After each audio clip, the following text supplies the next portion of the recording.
오늘은 인생의 문제를 만났을 때라는 제목으로 말씀의 은혜를 나누고자 합니다.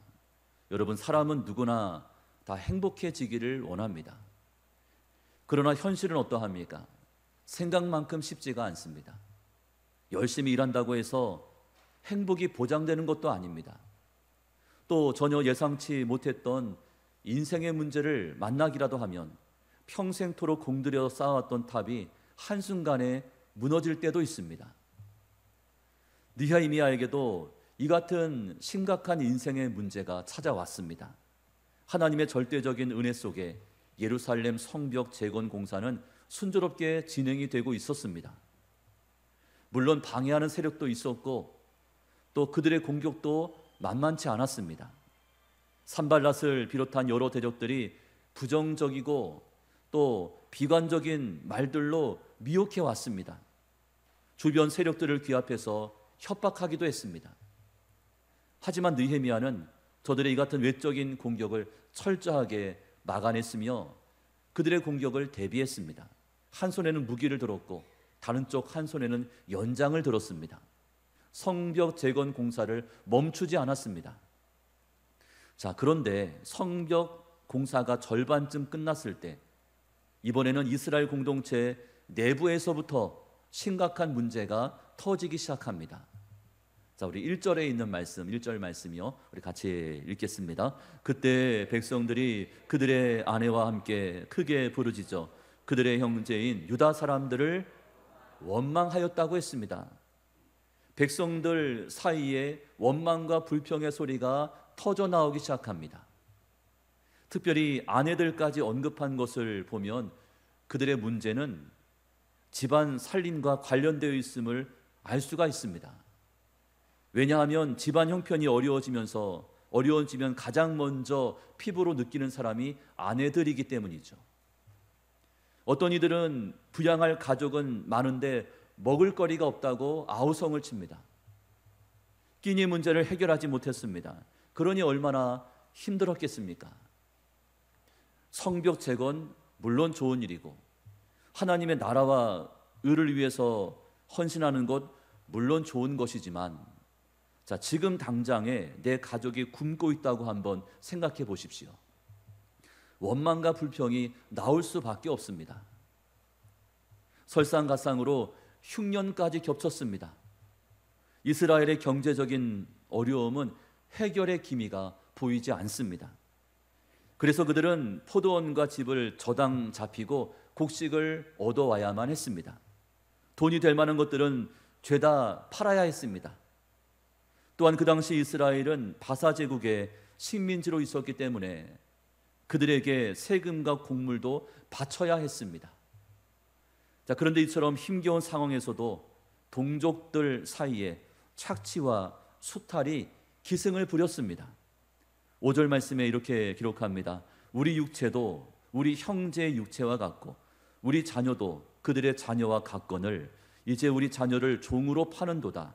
우리 딸 중에 벌써 종된 자가 있고 우리의 밭과 포도원이 이미 남의 것이 되었으나 우리에게는 아무런 힘이 없도다. 극심한 생활고를 이기기 위해서 더 이상 담보 잡힐 것이 없다 보니 심지어는 자신의 자녀들까지 종으로 팔아버리는 인신매매까지 성행합니다. 그야말로 소망이라고는 찾아볼 수 없는 절망 그 자체였습니다.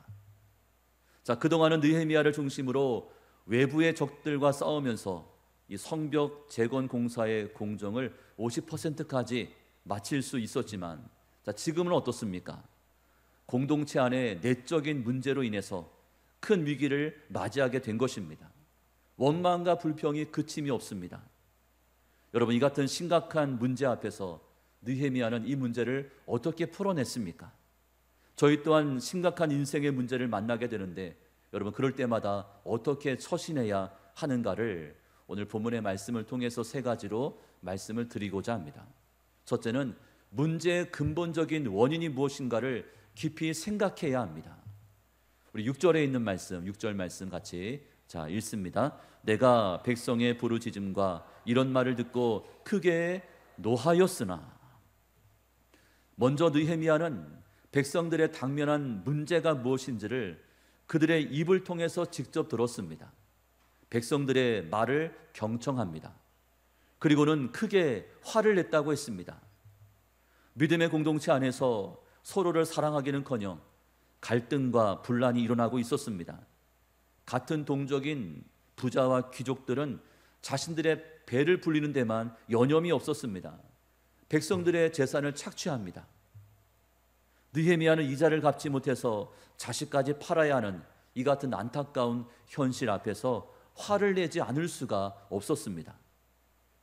이것은 마치 예수님께서 장사꾼들로 가득 차 있던 성전에서 보여주셨던 거룩한 분노와도 같은 것이었습니다. 여러분, 한창 성벽 재건 중이던 이스라엘 백성들은 그 어느 때보다도 마음을 하나로 모아야만 했습니다. 서로의 부족하고 모자란 부분을 십시일반으로 나누어주고 또 함께 챙겨주면서 이 어려움의 과정을 이겨내야 했습니다. 그러나 삶이 궁핍해지면서 그들의 재산을 저당 잡혀야 했고 또 그들의 자녀들까지 인신매매까지 해야 하는 그런 지경이 되었습니다. 그런데 이런 와중에도 몇몇 사람들은 그들이 가진 부와 권력 가지고 동족들을 착취했습니다. 부당한 이윤을 챙겼습니다. 그들의 배만 불렸습니다. 이 같은 비정상적이고 비상식적인 일들이 이스라엘 공동체 안에서 벌어지고 있었습니다. 믿음의 공동체가 붕괴되기 일보 직전이라면 성벽을 아무리 튼튼하게 쌓아 올린들 그것이 무슨 소용이 있겠습니까? 속은 골마 터지고 있는데 겉모습만 번드르들하게 그렇게 지어 올린들 그게 무슨 의미가 있습니까? 느헤미야는 위기의 순간 앞에 이기적인 탐욕과 또 불의가 가득한 모습으로 돌변해버린 그런 부자와 관리들 또 귀족들에게 분노하지 않을 수가 없었습니다. 그런데 여기서 주목해야 할 표현이 7절 첫 번째 구절에 나오고 있는 것을 봅니다. 느헤미야는 어떻게 했다고 했습니까? 깊이 생각했다라고 기록합니다.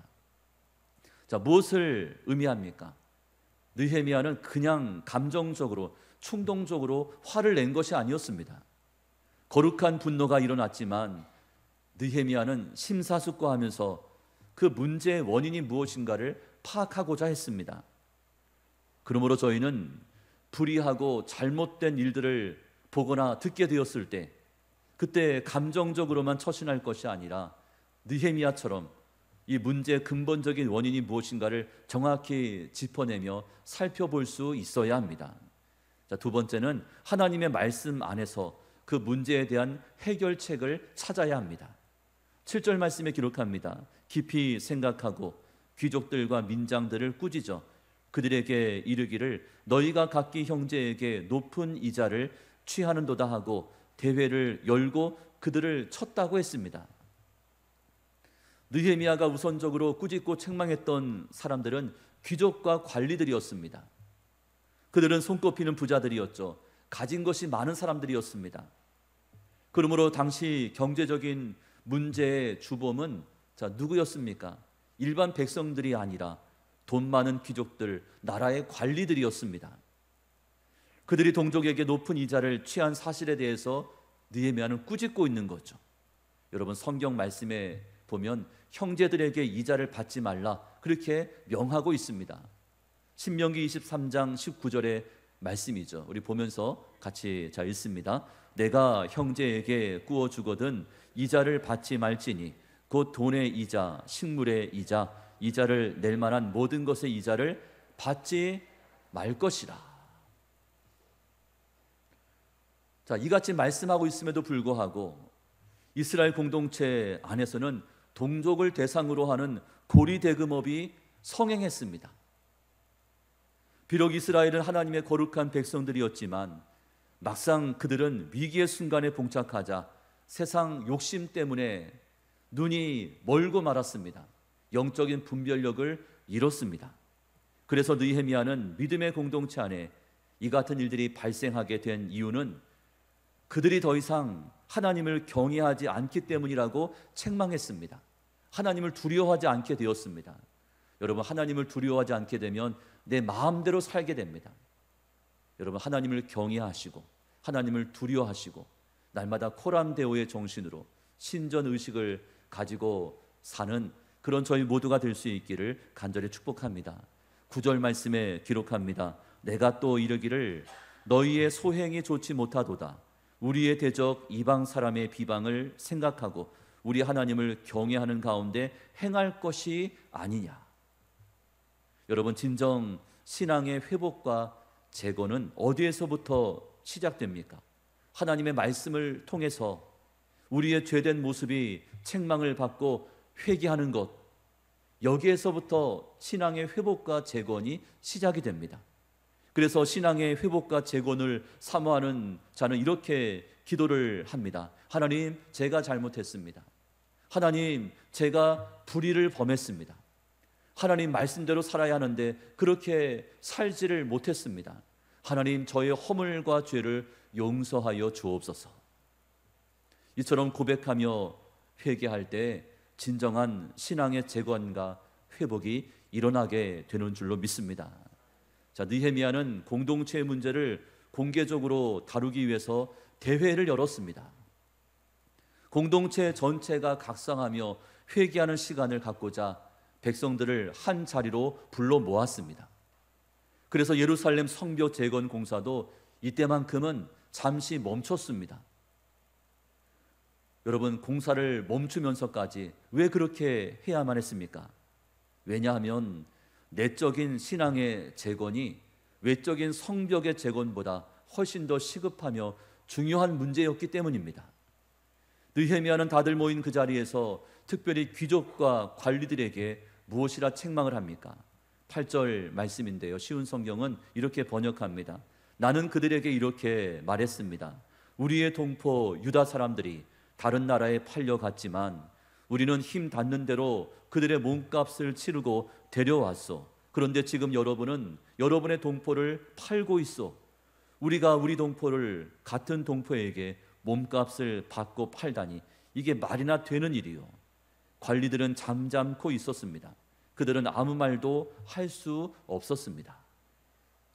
여러분, 사람들은 본인 삶의 형편이 힘들어지면 이기적인 모습으로 돌변하게 됩니다. 그것이 사람의 본성입니다. 그래서 그들은 이렇게 기도한다고 합니다. 이런 기도 내용이죠. 주님, 십자가를 지라 하시면 기꺼이 지겠습니다. 대신에 저는 짐꾼을 고용해서 그들로 대신 짊어지도록 허락해 주옵소서. 내가 짊어지지는 않겠다는 거예요. 대신해서 짊어질 짐꾼을 제가 고용하겠다는 거죠. 또 이렇게 기도합니다. 주님, 정직하게 살라 하시면 그렇게 살겠습니다. 그러나 장사할 때만큼은 눈을 좀 감아 주옵소서. 이렇게 기도한다는 거예요. 또 기도하기를 주님, 원수를 사랑하라 하시면 그렇게 사랑하겠습니다. 그 대신에 원수에게 항복부터 받아낸 후에 그때 용서하게 하옵소서. 그가 나에게 항복하면 그때는 제가 한번 용서해 보겠다는 그런 기도 내용이죠. 또 이렇게 기도합니다. 주님, 물질을 바치라 하시면 기꺼이 물질을 바치겠습니다. 그러나 체면 유지할 정도로만 헌금을 하오니 제 이름을 주보에 실어서 주변 사람들에게 널리 널리 알려주옵소서. 이래 기도한다는 거예요. 여러분, 느헤미야는 단지 그가 화가 나서 그 감정을 이기지 못해 귀족과 관리들을 책망하고 야단친 것이 아니라 그들로 하나님의 말씀대로 살 것을 진실하게 권면한 것입니다. 그가 이처럼 꾸짖어 말을 했을 때 그들은 반박할 수도 있었습니다. 왜냐하면 이스라엘의 특권층이었기 때문에 힘도 있었고 가진 것도 많았고 권력도 쥐고 있는 자들이었기 때문에 얼마든지 반박할 수도 있었습니다. 하지만 말씀해 보면 그들이 이 같은 책망의 말씀을 듣고도 잠잠했다고 말씀합니다. 감사하게도 그들은 느헤미야를 통해서 주신 하나님의 그 말씀을 하나님의 말씀으로 받아들였습니다. 이것이 말씀을 듣는 성도의 바른 자세입니다. 바라기는 저희 또한 하나님의 말씀을 통해서 교훈과 책망과 바르게 함과 의로 교육을 받을 때마다 여러분 그 말씀을 나에게 주시는 하나님의 말씀으로, 그 말씀으로 받으며 순종할 수 있기를 축복합니다. 세 번째로 느헤미야는 문제 해결을 위해서 친히 본을 보였습니다.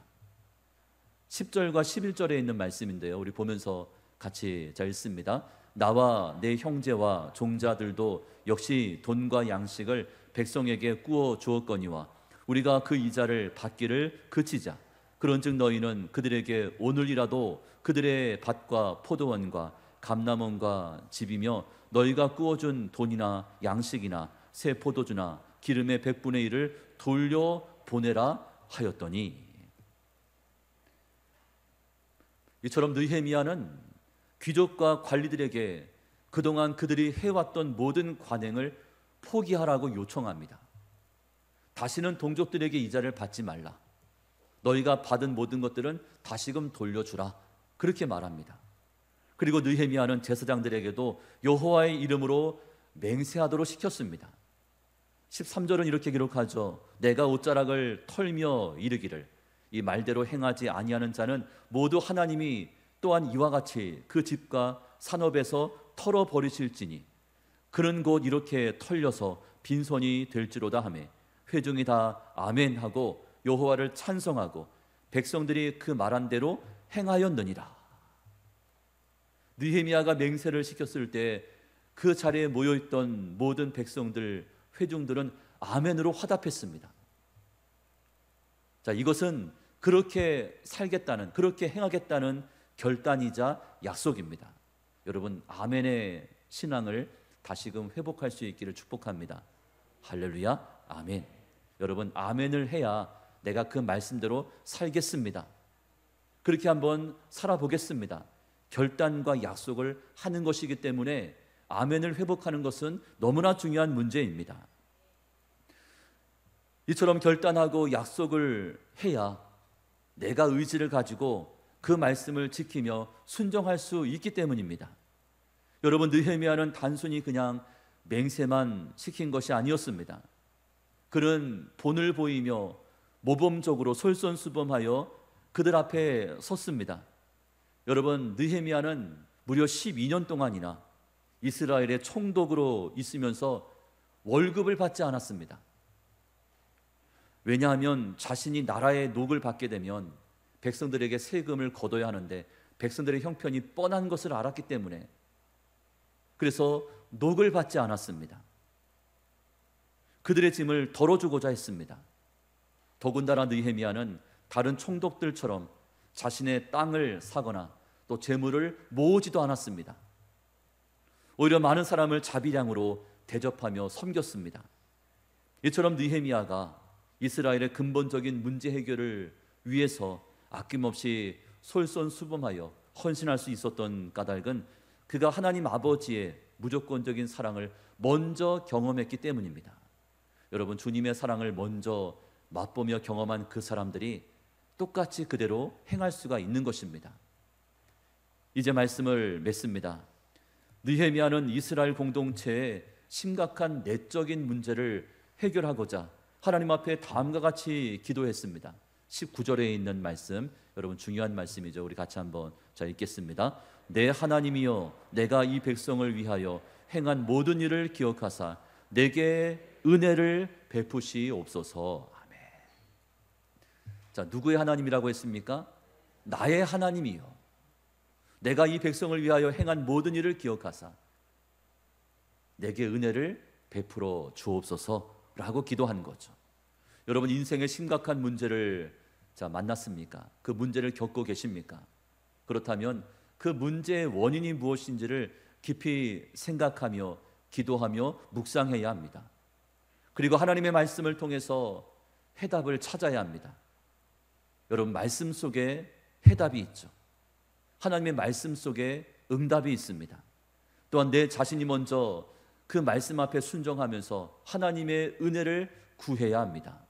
자, 그렇게 할 때 내 인생의 문제들이 하나 둘씩 해결이 되어가는 줄로 믿습니다. 바라기는 이번 한 주간도 또 이번 후반기에도 말씀과 기도함을 통해서 인생의 진정한 해답을 찾아가는 그런 저와 여러분 모두가 다 될 수 있기를 주님의 이름으로 축복합니다. 아멘.